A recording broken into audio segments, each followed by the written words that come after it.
figure out what you're seeing, and essentially what we're seeing is light. So that's what we're going to be figuring out in this class. How does the light make the thing that we're drawing look like the thing we want it to look like? So if we just take a second and think, if we didn't have the lights on in here, and it was nighttime, we wouldn't be able to see each other. So the whole thing about drawing is about drawing the light. So I'm going to get more into that as we get going. But that's what I want you to kind of think about. Where's the light? Where is it coming? What's it hitting? What kind of a shadow is that now? All of those things will help to make your portrait really the way that you want it to look, very much realistic. As I said, Loomis is very much, so I put in here cylinders and boxes. That was his whole idea. Again, that's more figure drawing, but he had a real idea about drawing portraits and how we have to get these things right on the page. If they're not in the right place, if you've got the eye right here in the middle of the head and the nose over here on the cheek, it's not going to look like Uncle Bob. It just won't. So we're going to borrow from him some things. And again, Hogarth, I mean, he's wild. But in a good way. You know, he wildly puts on lights and darks to make things feel like they're moving. So that's where we are. So that's kind of my little 30-second, guess what we're doing. If I've scared you, I will turn my back for a second and you can run out. We're going to start, and today is really going to be a bit of nuts and bolts. We will be doing some drawing, but it's going to be a lot of nuts and bolts because I want you to kind of get the idea of what we're working with, what we're going to do with what we're working with, and then how we're going to proceed to do our portrait that we're going to be doing. And it's a big secret. Only a couple of people in this room know what that portrait is. Apparently they can be bribed. So, just go ahead.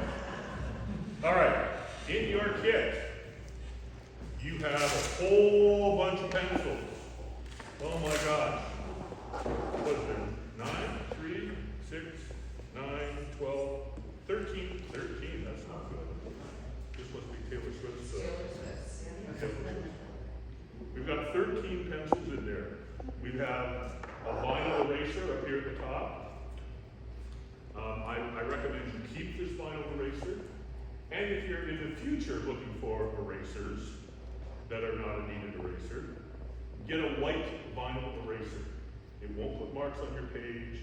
It won't make a mess. That's the kind that you need. This little sharpener is okay. I've used it a few times, I've tried it. It's okay. It's not probably one of our better ones, but we'll talk about more tools later on. But if you happen to see a General's, that's the name of the company, Little Red, that's the name of the pencil sharpener, a General's Little Red pencil sharpener, snap it up. They're only about $2, I think, but they will sharpen anything.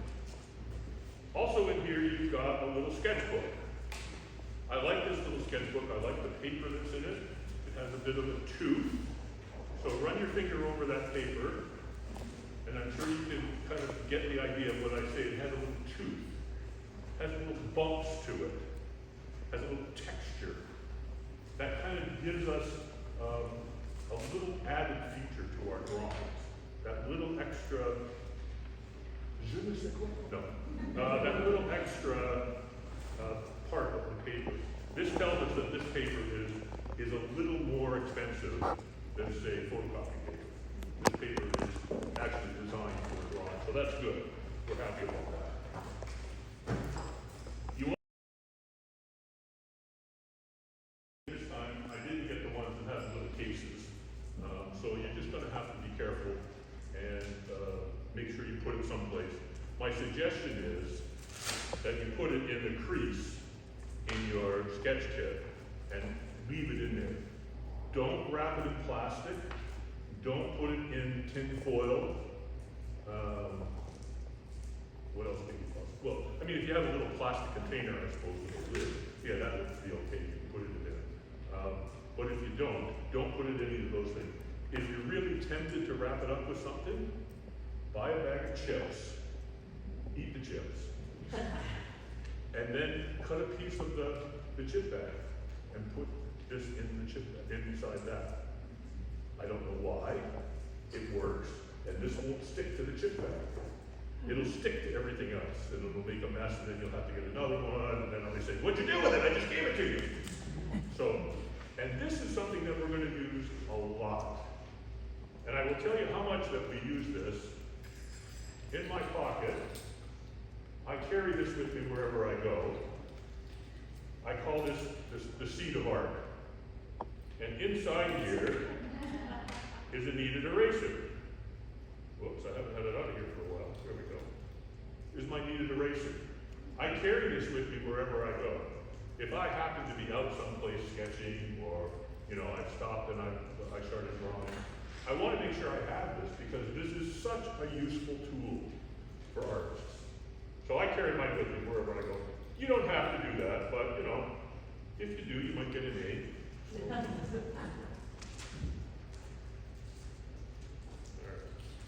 And I honestly do carry it with me all the time. Let's transfer the work that we're doing onto the page that we're using. Wow, that's something confusing. Don't worry about it. Just forget I said that. Hang on to this. Put it in your kit someplace so you've got it. The important thing is this folder. Now, Sandra convinced me that this time I should get folders for everybody, because otherwise they lose all the little pieces of paper that I give them. And I thought, I'll make everything small so it fits in the sketchbook. But then nobody takes it in and glues it in the sketchbook, and then they pick up the sketchbook and the papers are on the floor, and they're like, I don't like those, and they keep going. Maybe if I do this, you'll have a chance to go back and reread it if you want to. So that's why you got one of these. There's also a portfolio over here that you're going to get later on. That's to put your drawing or work on, or we're going to work on. Okay. So I'm sure you have no questions at all. I'm going to just push on ahead. So let's look at our pencils. We're going to go back. Now that we understand all the things that we have with us, I'm sure you've got a complete understanding of that. By the way, you can do this with this, and it will stand up. Or it's supposed to stand up. Okay, so does anybody know anything about pencils? Like, just shout out anything if you know anything. Hardness. Pardon? Hardness. Hardness. Lead. Lead. Well, that's not all. Usually I get a few more. That's not bad. Okay, so first of all, I'm gonna address the second one first. Pencils are not made with lead. We all thought that they were. They told us they were lead pencils when we were in school, and we believed them. They lied to us. Pencils are made of graphite. Back in the the 11 and 1200s, they used graphite to grease the cannonballs so that they would shoot out farther and faster. So graphite is a very smooth. It's essentially a mineral. But it's a very smooth thing, and that's why we like to use it for drawing, because it's very smooth. There are different grades of graphite, and you will see in your kit that it starts on one side at 4H and goes all the way to the other side to 4B. In the middle, you're going to see two pencils there that say H and B together. Well, even knowing nothing about pencils, I would think H and B means a little bit hard and a little bit black. That's what B means, black. Not really, but sort of. So, and that's essentially what it is. That's our middle of the road pencil. For me, that's my go-to pencil when I'm starting a drawing or when I'm getting going on something. I always reach for my HB pencil. If I go, this side is the right side. No, if I'm looking at it, that's the left side. If I go to the left side, these are H pencils. H stands for hardness, the hardness of the lead. And as page, therefore it's lighter as it goes down. So there's less graphite, and it's harder. They've mixed it with something hard. So in this case, they've actually mixed these with wax. So there's more wax than graphite, and you get less graphite on the page, so it looks like it's a lighter mark. If we go the other way, B, and I always say think black, B, but B really stands for softness. The more we go this way, the softer the pencils become. The more graphite I put in there, the less wax. So you're getting more graphite on the page, and it appears to be darker and darker each time. And the ones that you have in here go from B, which is just a little bit past DHB, all the way up to 4B. So the higher the number, the softer, the darker, the blacker the mark it will make. On this side, on the H side, the higher the number gets, the less amount of graphite is in it, the later the mark it will make. Okay? It's a little confusing at first, but I think you'll probably get it. I mean, once you start, and I'm going to give you an activity in just a minute, that I want you to play with your pencils. And I'm not sure, I was writing a whole bunch of stuff on the weekend. Does that note say that Da Vinci says you should play with your pencils?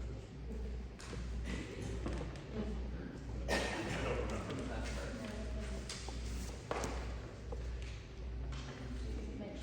Curiosity is your best friend. No, okay, it's not on there. Darn it. I'll have to remember, that's a nice segue. In the book. Okay. So, I mean, I think, and Lenny does talk about knowing your tools. So what do your tools do, and how can you use them? It does? Make sure you know what they can do. So what I'm going to ask you to do, hello?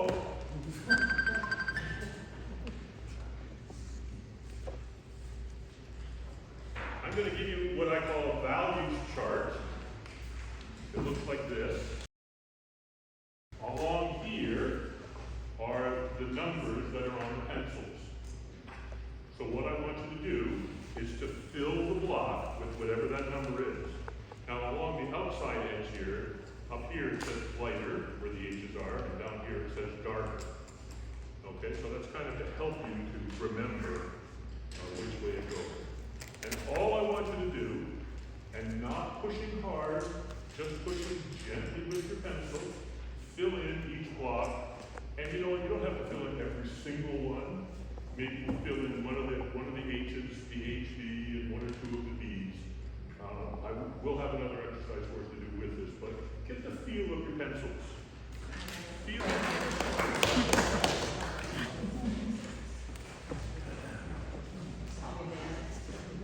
hold your pencil. How do artists hold their pencil? Artists hold their pencil however they want. So here's the artist. How do I hold my pencil? Most of the time I hold it like this, where I'm wrapping my fingers around it, and the end of it goes in the middle of my palm. So I'm doing that with it, and I'm able to move it quite easily. Now, part of the reason I do this is because I draw large, and I use my whole arm. So sometimes this is hard when we're doing small things. So go back to what we did in school. That 3-point stance. That works just fine. Take your time with it, but try, if you're looking for something new, try about the middle of the pencil, 2 fingers, reach your other fingers around, put the end in the palm, and just go like that.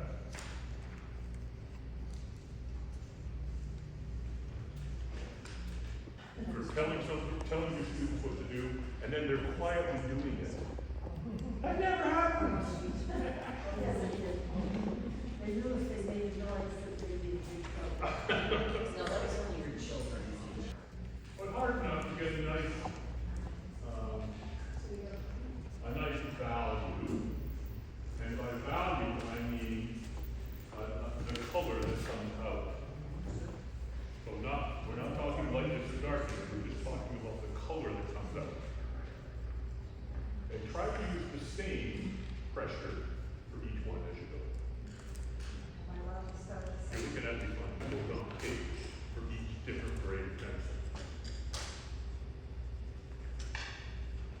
Notice that this is sticky. It's supposed to be sticky. Because this kind of eraser we don't use like we do the vinyl eraser. We don't scrub across with a kneaded eraser. With a kneaded eraser, we pull the graphite off. Graphite here. I hope you can all see that. Probably pretty light. What I'm going to do is I'm going to take my kneaded eraser, I'm going to make it in a shape, like a ball kind of shape. And I'm going to stick it on top of the graphite and then pull it straight off. Whoops. Did you see what happened? Yeah. Did you see that? I'll do it again over here. It pulls the graphite off. We don't want to scrub it off with this. We want to pull it off. The kneaded eraser is used primarily to lighten the graphite that's on there, to make it look as though there's less graphite in the area. Now, can I take more off in that spot? Then I put that up properly. But that was just a demo. What we will use this for primarily are little highlight points on our portrait. If we want to put a highlight in the eye of the portrait. So I'm sure you've all seen pictures, and there's that little white spot in the eye. Everybody has a little white spot in their eye depending on which way they're looking. Right now, you have it. And I'm sure if you look closely and carefully, you will see it. We also want to use this. Hey, don't look at them, look at me. We also want to use this to pull off little bits of extra graphite. And when I say extra graphite, like when you sharpen the pencil, sometimes there's little bits of graphite that stick there like little chunks. We don't want those chunks on our page because that'll make a bump, and then that'll kind of throw off what we're doing. This could be used if we make it like a little point to pick that little bump off. We're going to push in and pull out. You always want to use this and have it make that sticky sound. You probably can't hear that, but you can probably hear it at your spot. So what I want you to do is pick your darkest pencil, which would be the 4B, good. Pick a spot on your page, maybe at the very bottom, maybe at the very top. Make some marks with your 4B, your darkest pencil, just on the bottom or on the top, not in one of the squares.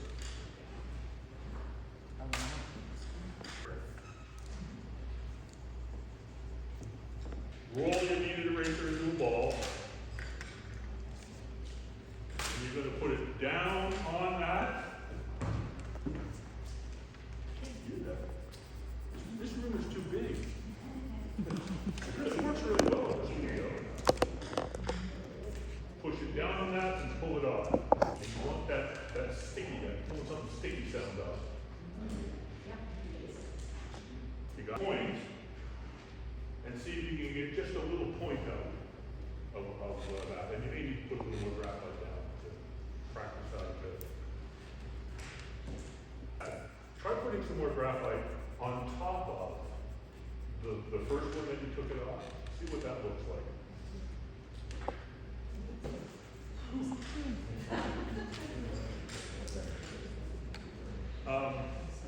I know some people are starting to sharpen their pencils. This is my time to pitch the best pencil sharpener in the world. I don't have anything, they're not giving me money for this, but these I have found are the best pencil sharpeners. They're called long point pencil sharpeners, and they have a whole bunch of different names on them. This one says Zibal, but if you look on Amazon and it says long point, and it gets a really long point, that's the one that you want. They work very well now. They're a little expensive. I think they've gone up to about $30 now, but they've come down. When I first bought one, it was about 15, and then I think every artist in the world switched, and this is the best pencil sharpener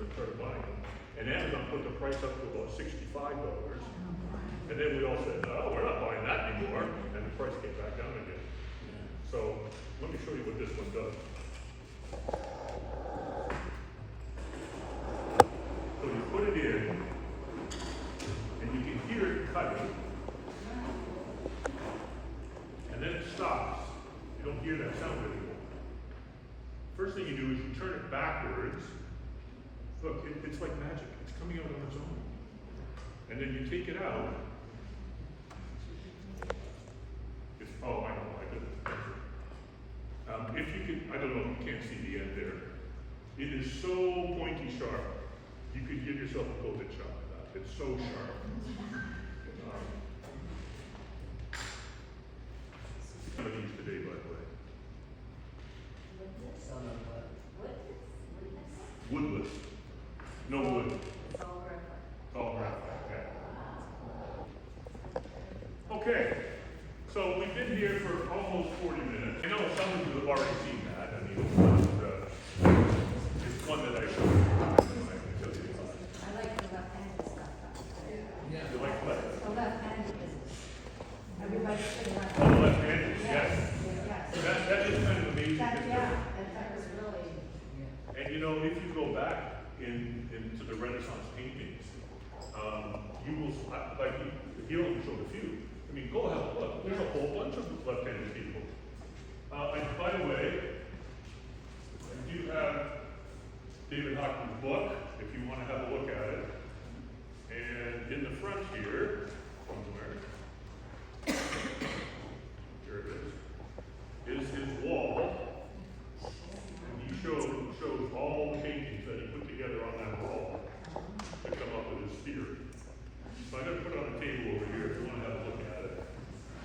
Some people do think that it's tracing and it's kind of cheating. The way I look at it is that as beginning artists, which is what we are, it helps us to get what we're drawing on the page in perspective, in proportion, so that we start from a place where we can be successful.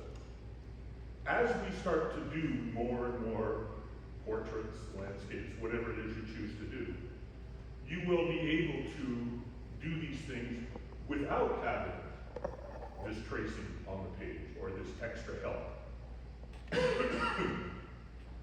This simply helps you to kind of practice the skills of where to put the shadows to make it look like it's a nose, where to put the darks and the lights to make the tree look tall or short, all of those things, without having to worry, is it going to fall off the page because I drew too big on this side and it's too small on this side? You know, am I going to get the part that I want to get in there, what I call a rock star, or is it not going to be there? Is it going to because it's too far up? This gets everything on the page for us. And as Hockley said, you know, here's a tracing. Let me give you a tracing of the Mona Lisa. Now I want you to paint that Mona Lisa exactly like the Mona Lisa that Leonardo's got. I couldn't do it. I don't know. I'm sure there are some people. Well, obviously there are people that can do it. But that's not our goal.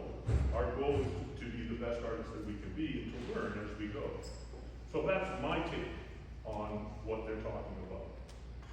And if you have any other thoughts, please just shout them out. You don't have to believe me. I mean, I'm just the guy that's sitting up here. What do I know? I mean, oh, now you're taking me all seriously. Okay. Since nobody else is going to talk, I'm going to keep talking. Our first project is going to be an eye. Those of you that have been here before know that I like to do the eye. And this is a basic class. This is a beginner class. We start with the basics all the time. We start with the basics. So we're going to start with the eye. And the first thing we're going to do is we're going to get it on the page. We're going to get it on the page in your sketchbook. We're going to use your sketchbook today. Now, in order to do this and have it come out a little better,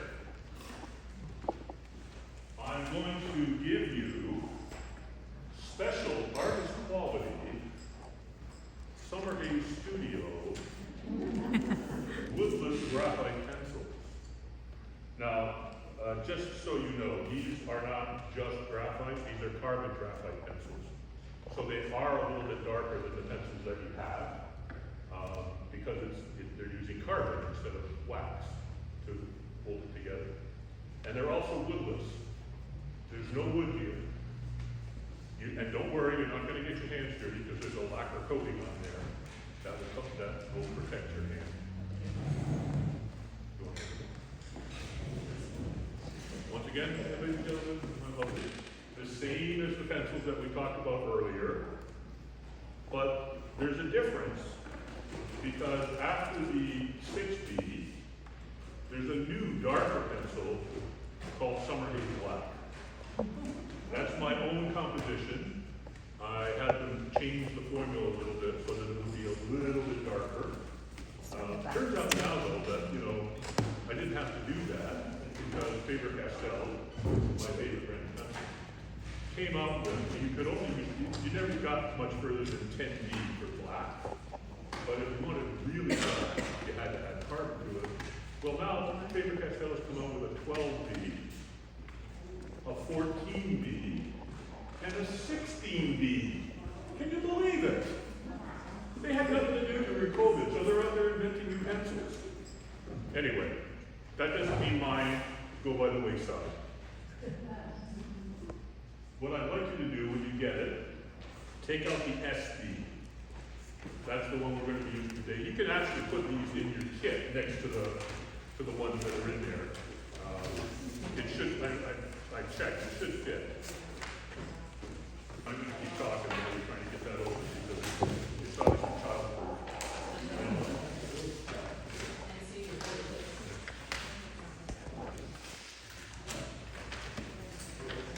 SB pencil, and if you were curious enough to read what it said on the back, it's a 50-50 blend. 50% carbon, 50% graphite. So it's going to be quite dark. I'm going to give you an eye. Not this big one up here, I'm going to give you one of your own. The first thing that I want you to do is I want you to turn it over, and on the back,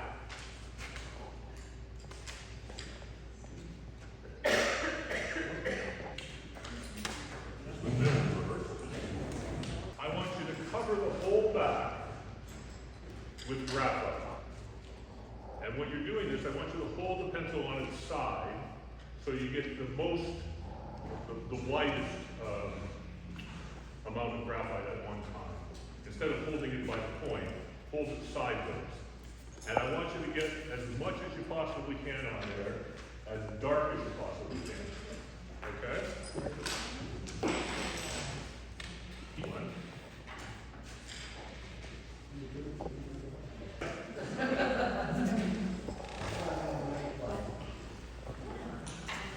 So, that's the eye. Cover the whole back. I mean, leave yourself a little bit of an edge around the edge so you can pick it up. But try to do the whole back. And put as much graphite on it as you can. SB. Don't lose it, Adrian. True. You don't wear white to these glasses. Never. I want you to come up and get some tape. You don't need a lot, but I want you to put some on the top and some on the bottom, just to keep it from moving around. And you're going to tape it into your sketchbook. So turn your sketchbook whichever way you want, it doesn't matter.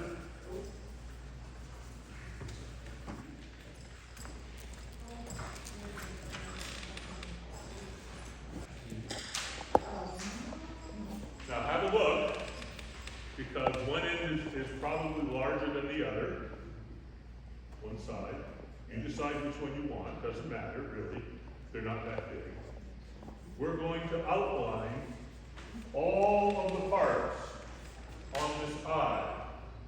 Everything, including the marks in here, including the wrinkles underneath, the dark parts on the top, every single thing.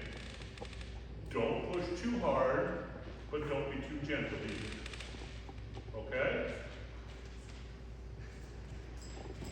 Do we outline or do we put the dark and color the dark? No, just outline. Thank you. That's a good point. Yes, just outline.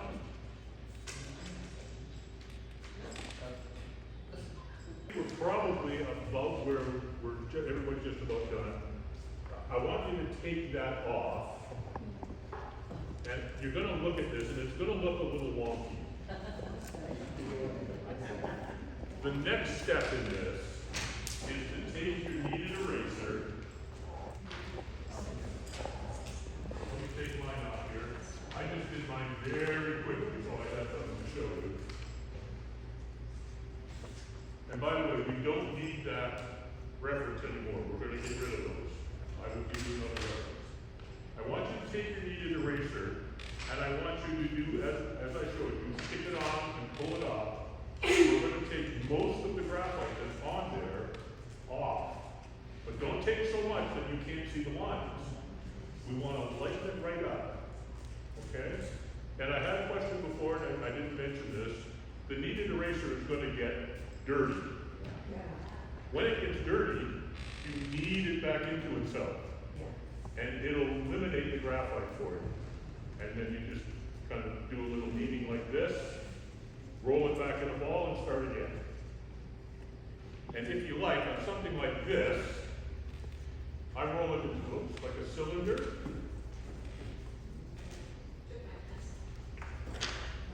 And then roll it over the piece. Instead of pushing it down, roll it over. But remember, we're not scrubbing with it like we do with a regular eraser. We're rolling.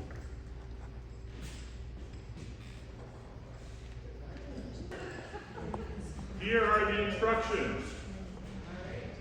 You don't get them. I'm going to keep them.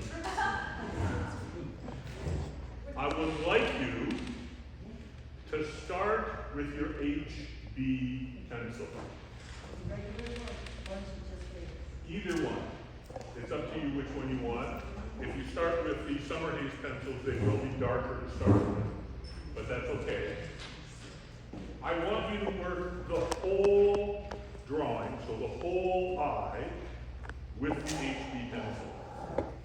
And I want you to use these references. There are steps along the way, so you're going to start with the pupil, then you're going to start with the iris. I want you to note that in the iris, the lines that you see in there are lines like a spoke on a wheel. They go to the center. So they don't go sideways or off that way. They all go exactly to the center. So if you're putting lines in, and you should, make sure they go right to the center.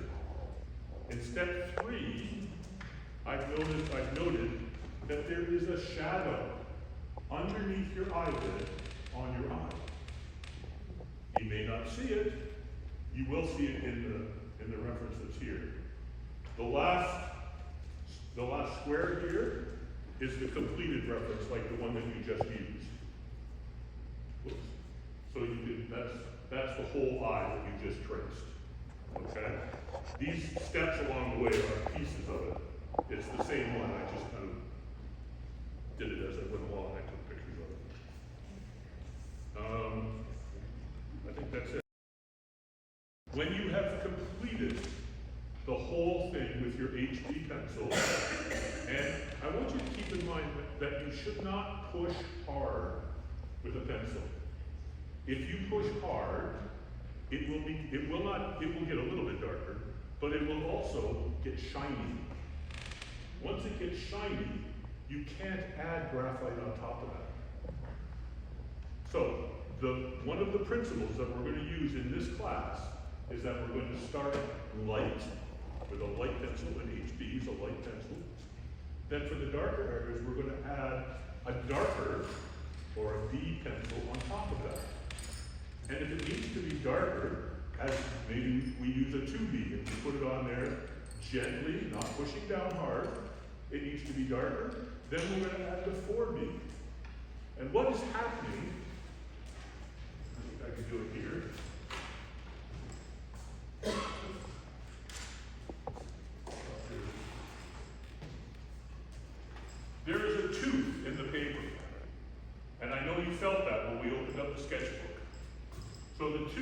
of goes like this.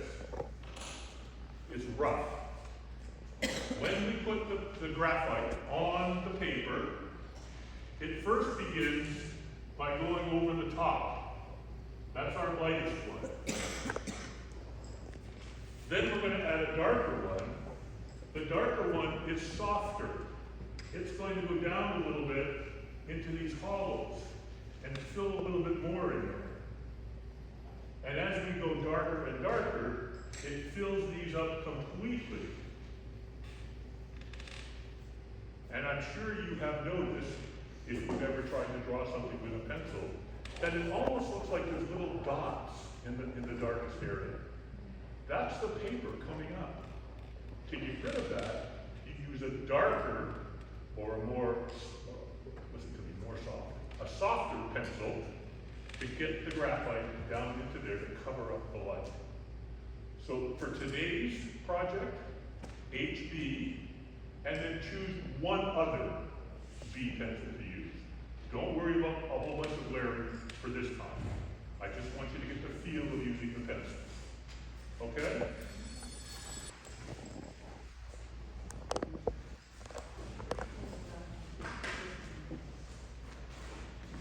The pupil is right in the center here. Now, as we get into doing our portraits, I am going to tell you that that pupil has to be round.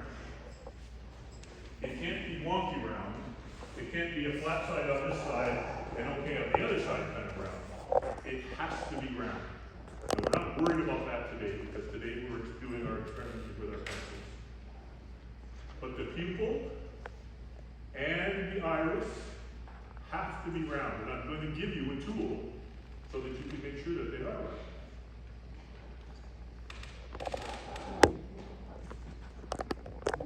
You're coming every time, aren't you, Julie? I got you, right? I knew that. Like you're not ever leaving. Thank goodness.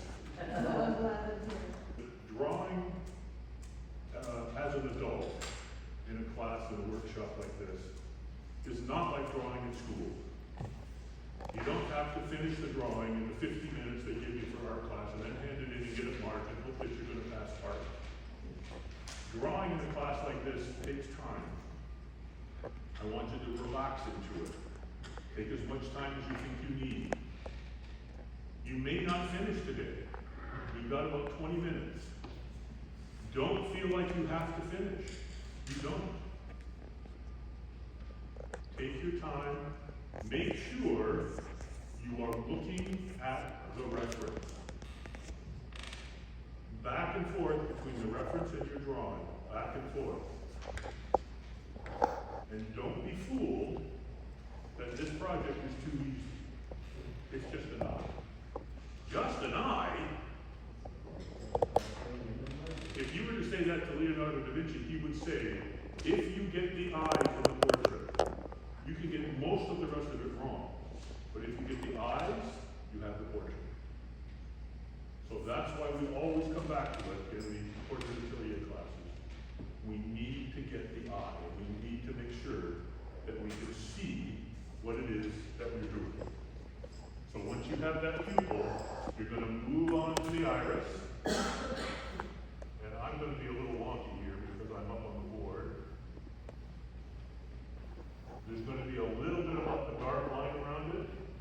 And then all of these lines, they're not wonky, they're straight, and they go right to the center.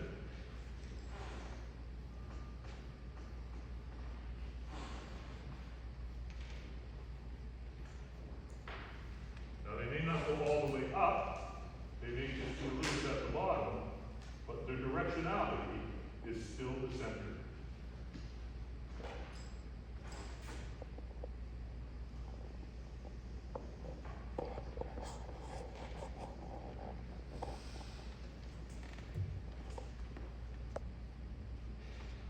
By the way, some of you may be noticing that I'm using charcoal up here.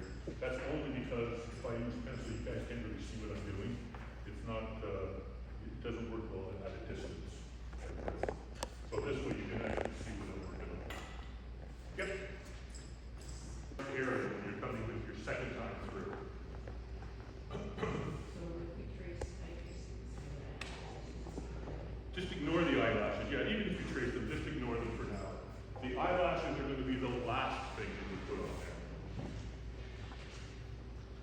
that show up later on, like that big shadow in the first part of the eye. You don't see that until you get to step 5 or 6. But it's still there, and you probably put a line in for it. Look ahead, study your reference. That's the most important thing to drive a teacher, someone. Commission shows you how to shave because I want you to experiment. We're experimenting, and then we might need to show us how to shave. Students, lady, I don't know if I like you in this class. Okay. So, We're probably gonna do July. there is a lot of kind of extra things that we have here.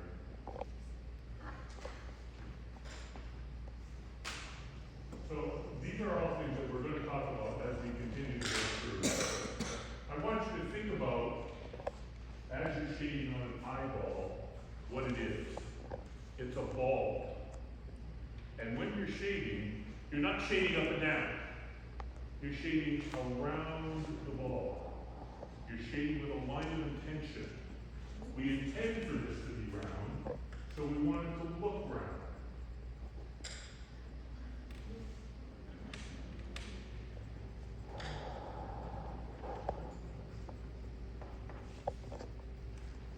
And then the same thing here, I'm going to start to go the other direction, because the ball itself is coming out. It's not just flat in there. What we have here is we have a ball inside a socket with an eyelid over top of it. So we have got to make that look round, and we do that by putting our shading on as though we're going around the ball. Okay? What color pencil are you using? HB. So how are you making it not light? So it's not HB, no matter what, it's so dark. You need to use a very light touch. So that's part of this, is to experiment with pencils. How do you make it look lighter? A very light touch. And even though that looks light, I'm putting shading on it, and then using, yes. You could, yes. So if it gets too dark, you can go in with your kneaded eraser and lift up a little bit.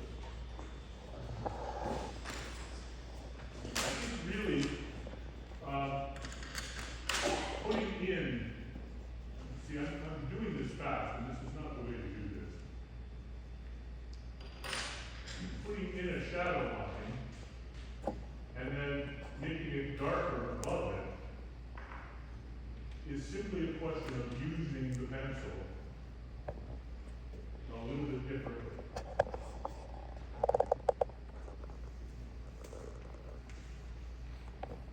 So this whole thing takes time to figure out.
stage.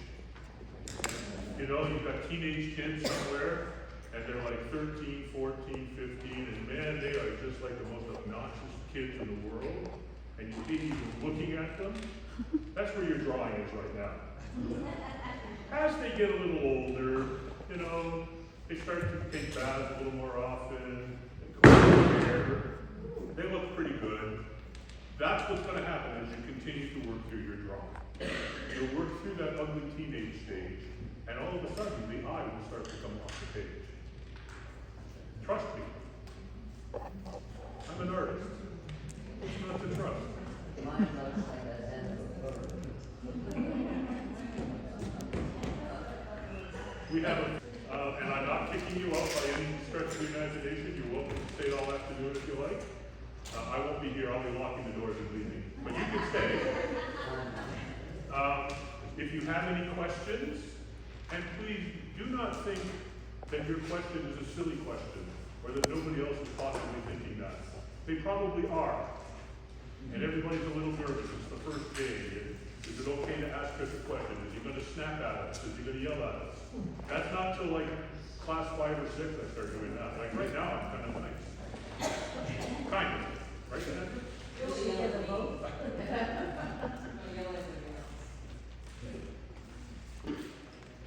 To work on this week coming.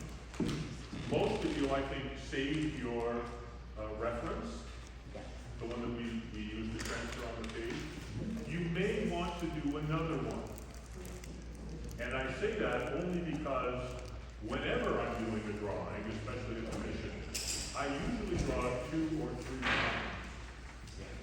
Each time, I'm correcting things that I think are mistakes in the one before. So by all means, if you think you can do that, try another one on another page. And you know, I forgot to tell you about the lashes. So the second time through, you'll know I'm not going to put the lashes in. I'll wait till the end. Oh, by the way, I got to tell you about lashes, right? So lashes start at your head and go out, or start at the eyelid and go out. So they're like this. You see how there's kind of a little point at the end, and it's kind of heavier down